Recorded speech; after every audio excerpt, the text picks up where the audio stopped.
अस्सलामुअलैकुम वरहमतुल्लाहि वबरकातुहू। मैं डॉक्टर अमजद अली मशहदी सब्ज़वारी अपने तमाम शागिर्दों को, अपने तमाम तलबा को और अपने तमाम सिलसिला मशहदिया सब्ज़वारिया से मुंसलिक लोगों को अपने इस यूट्यूब चैनल में खुशामदीद कहता हूँ। और आज की हमारी तरबियाती नशिस्त का जो मौज़ू सुख़न है वो है सामरी जादूगर। एक ऐसा बच्चा जिसको खुदा की तरबियत मिली। खुदा की तरबियत से मुराद यानी खुदा ने ख़ुद पालने का इंतज़ाम फरमाया और वो बड़ा होकर कैसे एक इंतहाई ख़तरनाक जादूगर की शक्ल धारे सामरी जादूगर का किरदार बना। आखिरकार कैसे सामरी जादूगर हिंदुस्तान पहुंचा और हिंदुस्तान की तबाही का बाइस बना। आज हम इसी चीज़ को डिस्कस कर रहे हैं। देखें, सामरी जादूगर जो कि बनी इसराइल का एक शख्स था, जो कि फितरतन इंतहाई गलीज़ और गंदे अकायद और नज़रियात का मालिक था। ये शख्स कैसे पैदा हुआ, इसके मुताल्लिक मुख्तलिफ़ रिवायात हैं। एक रिवायत में ये है कि जब फ़िरऔन ने वो ख्वाब देखा कि एक बहुत बड़ा आग का गोला मेरी तरफ़ आ रहा है या एक रोशन सितारा मेरी तरफ़ आ रहा है और मेरा सब कुछ ख़त्म होता जा रहा है, जिसकी ताबीर उसने नजूमियों को, काहिनों को इकट्ठा करके पूछी, तो नजूमियों और काहिनों ने बताया कि एक ऐसा बच्चा पैदा होने वाला है जो तुम्हारी हुकूमत को ख़त्म कर देगा। जिस पर फ़िरऔन ने ये रद्द अमल दिया और उसने हुक्म सादर किया कि इस साल पैदा होने वाले तमाम लड़के हैं, जो बच्चे हैं, उनको कत्ल कराया जाए। और उसी ज़मान में जब हज़रत मूसा को बचाने के लिए एक संदूक में बंद करके दरिया में बहाया गया, तो सामरी की माँ ने उसको जाके जंगल के अंदर कि मेरे बच्चे को मेरे सामने ना कत्ल किया जाए, और उसने जाकर उसको जंगल के अंदर एक गार के अंदर फेंक दिया। बाज़ रिवायात में ये आता है और बाज़ रिवायात में ये आता है कि सामरी जादूगर की माँ ने उसको वैसे ही जंगल में फेंक दिया कि वो काबिल एतराज़ बच्चा था। अब हकीकत अल्लाह ही बेहतर जाने। लिखने वालों ने दोनों रिवायात को लिखा। जब सामरी जादूगर को वहाँ उस गार में फेंका गया तो अल्लाह रब्बुल इज़्ज़त ने इसकी परवरिश का ज़िम्मा लिया और जनाब जिब्रील अलैहिस्सलाम, जो कि मुक़र्रब फ़रिश्ते हैं, उनको भेजा कि जाओ जिब्रील, और गार में एक शीर ख्वार बच्चा पड़ा है, जाके उसकी परवरिश कर। जनाब जिब्रील अलैहिस्सलाम ज़मीन पर आए और आकर उस बच्चे को संभाला और उस बच्चे के मुंह में अपनी उंगली दी और अल्लाह के हुक्म से उस उंगली से दूध जारी हुआ, जिस दूध को पीकर ये बच्चा बड़ा हुआ और देखते ही देखते मूसा इब्ने ज़फ़र के नाम से ये बच्चा मंसूब हुआ, जिसको मूसा सामरी भी कहा जाता था। ये शख्स सामरी इसलिए कहलाया क्योंकि सामरी इसकी कौम थी। इसके अकायद, इसके नज़रियात बचपन ही से कौम सामरी से मिला करते थे। और सामरी कौम एक ऐसी कौम थी जो कि गाय की पूजा करती थी, गाय को मुक़द्दस समझती थी। इसी वजह से इस शख्स को सामरी कहा गया। ये शख्स जैसे लड़का, ये बच्चा बड़ा होता गया तो ये चीज़ों को समझने लगा और बचपन ही से कुछ इसकी फ़ितरत ऐसी हुई जो कि मालूकुल फ़ितरत पाया गया। इसके साथ गैर मादी चीज़ों का रहना, जिन्नात शयातीन का इसके साथ रहना, और इसके अंदर तंत्र विद्या के आसार पाए गए। ये शख्स जनाब जिब्रील अलैहिस्सलाम के घोड़े की आहट सुनकर गार से बाहर आ जाता और अपनी खुराक लेकर गार के अंदर वापस चला जाता। एक दिन इसने हज़रत जिब्रील अमीन के घोड़े के पाँव की जो मट्टी थी उसको इकट्ठा कर लिया, जिससे आगे चलकर इसने कुफ्र और शिर्क का काम लिया। वक्त गुज़रता रहा, जिसको कुदरत ने पाला वो जादूगर बन गया, और जिसको फ़िरौन ने पाला वो अल्लाह का बरगुज़ीदा नबी जनाब मूसा अलैहिस्सलाम बन गया। जब मूसा अला नबीना ने फ़िरौन के साथ या बनी इसराइल को लेकर जंग की, तो ये सामरी जादूगर फ़िरौन के साथ मिल गया और इसने हज़रत मूसा को बहुत ज़्यादा ज़द्दोकोब किया, और मूसा अला नबीना का आसा लेकर जनाब मूसा की दरबार फ़िरौन में ये शख्स नकल उतारा करता था। ये शख्स अपने जादू में बहुत हद तक माहिर था, इस हद तक माहिर था कि ये जो चाहता वो हो जाता। अब ये सारी ताकतें शैतानी ताकतें थी, क्योंकि अल्लाह रब्बुल इज़्ज़त ने शैतान को भी अख्तियार देकर इस ज़मीन पर भेजा था। उस अख्तियार को इस्तेमाल करते हुए ये अपनी इस्तखराजी क़ुव्वतों को जगाते हुए एक बहुत ही बड़ा जादूगर बन चुका था। जब हज़रत मूसा अला नबीना ने फ़िरौन को शिकस्त दे दी, तो फ़िरौन की सारी जो फ़ौज थी वो समंदर में आ गई, लेकिन सामरी समंदर में नहीं आया। इस वजह से ये अल्लाह के अज़ाब से बच निकला। और जब फ़िरौन गर्क हो गया तो अल्लाह रब्बुल इज़्ज़त ने हज़रत मूसा से कहा कि अब तुम कोहे तूर के ऊपर 40 दिन का इतिकाफ़ करो। शुरू में ये इतिकाफ़ 30 दिनों पर मुश्तमिल था, लेकिन फिर 10 दिन बाद में बढ़ाए गए। जब हज़रत मूसा इतिकाफ़ के लिए चले गए 40 दिन के लिए, तो पीछे हज़रत हारून अलैहिस्सलाम को अपने कायम मकाम बनाकर बनी इसराइल उन्हीं के सुपुर्द कर गए।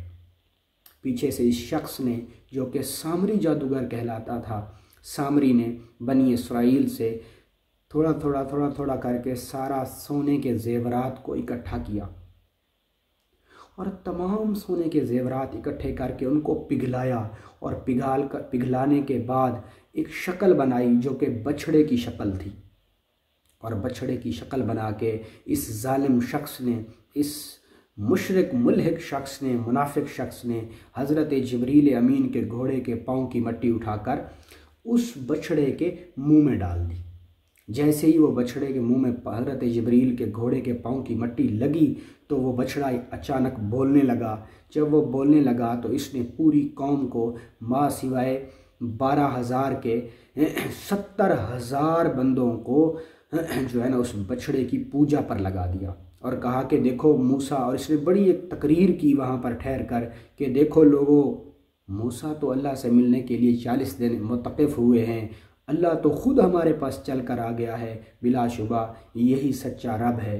क्योंकि ये शख्स समेरी कौम के अक़ायद रखता था, और ये शख्स, वो लोग गाय को पूजते थे, तो इस शख्स ने गाय के बच्चे यानी बछड़े को पूजा के लिए लोगों को दे दिया, और लोग बोलते उस बछड़े को देखकर उस पर ईमान ले आए, और हारून अलैहिस्सलाम की कोई बात भी न सुनी।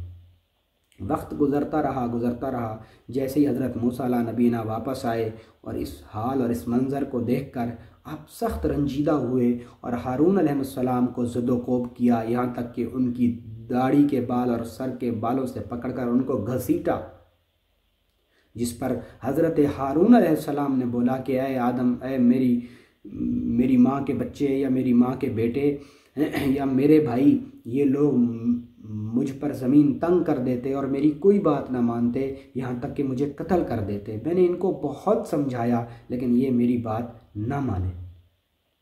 इस पर आपने सामरी जादूगर को बद्दुआ दी कि तू जनून की कैफियत में आए और तुझे कोई ऐसी गंदी बीमारी लगे कि लोग तुझ पर थूकें और लोग तुझसे नफ़रत करें। जिस पर वैसे ही हुआ, और अल्लाह ने इसी हद को, इसी शरअ को उसके जिस्म पर लागू किया। बनी इसराइल फ़िरौन से निजात पाने के बाद बनी इसराइल के चंद कबीले गुम भी हुए, चंद कबीलों ने हिजरत भी की। तो एक कबीला जो कि आर्या कौम के साथ यहाँ पर आया, बरे सगीर पाक व हिंद में आया, और आर्या कौम के साथ ये मुनाफिक शख्स सामरी जादूगर भी यहाँ हिंदुस्तान में आया। और हिंदुस्तान में आने के बाद इस शख्स ने सामरी कौम और कबीले का जो जादू था यहाँ पर उसको राइज किया और उन नज़रियात को शामिल हाल किया, क्योंकि यहाँ पर हिंदू पीले रंग के कपड़े पहना करते थे। और जो ये शख्स था, ये भी, इसने जो बछड़ा बनाया वो भी पीले ही रंग का था, और जिस गाय का जिक्र कुरान में हुआ वो भी जर्द रंग की ही थी। और जिन गायों को ये पूजा करते थे सामरी लोग, समेरी कौम के लोग, समेरी कौम के लोग जिस गाय को पूजा करते थे वो भी जर्द रंग की थी। तो इस वजह से हिंदुओं में और इनमें कुछ मुताबिकत पाई जाने लगी, जिस पर हिंदू इसके साथ मिल खड़े हुए और उन्होंने अपने अकायद में कुछ कमी बेशी या रद्द बदल करके इसको अपना लिया। ये शख्स यूँ कामरस देश में आकर मुकीम हुआ, जो कि इंडिया का एक इलाका है। वहाँ पर आकर बरे सगीर की तबाही में इसने वो काम किरदार अदा किया कि जिसकी मिसाल आज तक कहीं नहीं मिलती। इस शख्स ने बरे सगीर में लूना चुमारी जैसी नामी औरत के साथ मिलकर तंत्र, जंत्र, मंत्र और यंत्र का ऐसा षड्यंत्र रचाया, ऐसा एक घिनौना काम किया कि यहाँ से 64 जोगनियाँ इसने पैदा की और बहुत ज़्यादा लोगों को जादू सिखाया, और पूरा कामरस देश इसके जादू के हिसार में आ गया। कहा जाता है कि अगर कोई जानवर भी कामरस देश की तरफ जाता ना, तो उसको भी इसकी जादू की नेगेटिव रेज जो थी उसको अपनी तरफ खींच लेती, और वो जानवर कभी भी वापस नहीं आया करता था। कामरस देश जादू के लिए इतना इस्तेमाल हुआ कि आज भी वहाँ पे कामाख्या पीठ के नाम से एक औरत की शर्मगाह की पूजा की जाती है, और वहाँ पर तंत्र विद्या करती हैं औरतें। वहाँ पर मर्दों से बढ़कर औरतें जादू करती हैं, क्योंकि वहाँ पर सबसे बड़ा जादू की देवी का मंदिर लूना चुमारी का मंदिर है। यहीं पर जाकर इस्माइल जोगी भी अपने ईमान को दे बैठा था और मुर्तद होकर मरा, और जोगी सिलसिले की इब्तदा भी हिंदुस्तान में करने वाला इस्माइल जोगी भी लूना चुमारी के गिरोह में ही शामिल हुआ था, जो कि एक ख़तरनाक औरत थी और चमारन कबीले से इसका ताल्लुक़ था, और ये भी अपने जादू के फ़न कमाल को पहुंची थी, और शयातीनी और इस्तखराजी क़ुव्वतों को जगाकर इसका भी हिंदुस्तान की बर्बादी में इसका बड़ा एक अहम किरदार था। आखिर क्यों हमारे औलिया अल्लाह और सालेहीन बरे सगीर की तरफ आए, ईरान से होते हुए, पाकिस्तान से होते हुए? उस वक्त तो ये सारा बरे सगीर ही कहलाता था, और वहाँ पर मोइनुद्दीन चिश्ती अजमेरी रहमतुल्लाह ताला अलैह जैसे बुज़ुर्ग न पहुँचते तो शायद कि हिंदुस्तान एक बड़ी तबाही की नज़र हो जाता। इस्लाम का बड़ा एहसान है हिंदुस्तान की सरज़मीन पर कि जिसकी वजह से वहाँ पर जादू का ज़ोर टूटा। बड़े बड़े औलिया अल्लाह और सालेहीन ने हिंदुस्तान के सफ़र किए सिर्फ़ और सिर्फ इसलिए क्योंकि उन्हें हालत मुराक़बा से, गैब से आवाज़ें आई कि तुम हिंद का सफ़र करो, और इसी वजह से बुज़ुर्गान दीन ने अपना घर बाहर छोड़कर हिंदुस्तान का सफ़र किया। कहा जाता है कि हिंदुस्तान के अंदर बसने वाला ये सामरी जादूगर, जिसको हज़रत जिब्रील ने पाला था, जो कि बड़ा होकर बहुत बड़ा और एक इंतहाई गलीज़ जादूगर बना, इसने कई किताबें लिखी जो कि आज भी तंत्र विद्या जानने वालों के पास इसके तंत्र मौजूद हैं। और ये भी कहा जाता है बाज़ रिवायात में, मुहक्किकीन और मुसन्निफ़ीन ने यहाँ तक लिखा कि ये शख्स मरा नहीं था बल्कि शैतान बन गया था, और शैतानों में चला गया था, हमजाद बन गया था, शैतान बन गया था खुद, क्योंकि इसने इतने शैतानी कारनामे सर अंजाम दिए कि शैतान खुद इसको अपने साथ लेकर चला गया। बाज़ रिवायात में ये आता है कि ये शख्स कोहड़ और जज़ाम के मर्ज़ में मुब्तला होकर मर गया, और बाज़ रिवायात में ये आता है कि ये शख्स दरियाए नील में ही मर गया था फ़िरौन के साथ ही। अब बाज़ ने मुख्तलिफ़ रिवायात हैं, हकीकत तो मेरा रब ही बेहतर जानता है। हमारी जो आज की तरबियाती नशिस्त है उसमें हम एज़ ए नॉलेज, मालूमात के तौर पे सामरी के जादू को पढ़ रहे हैं। ये वो वाहिद शख्स था जिसने सबसे पहले जादू के अंदर मट्टी को इस्तेमाल किया, और पाँव की मट्टी का जादू का जो कंसेप्ट है वो सामरी जादूगर की किताबों में मिलता है, या वो तिलस्मात सामरी के अंदर मिलता है, क्योंकि इस शख्स के जादू की पूरी जो इमारत थी वो पाँव की मट्टी के ऊपर खड़ी हुई थी।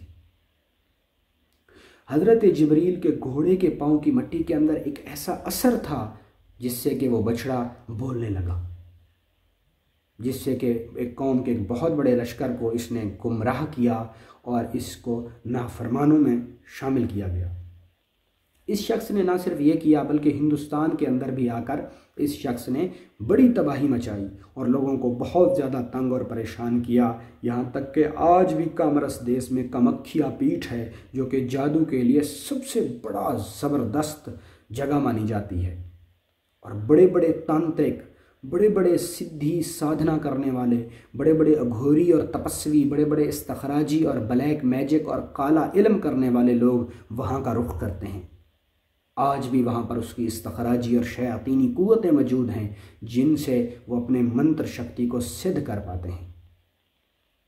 आज भी वहाँ सामरी का मुंह बोलता जादू मौजूद है कामरस देश में।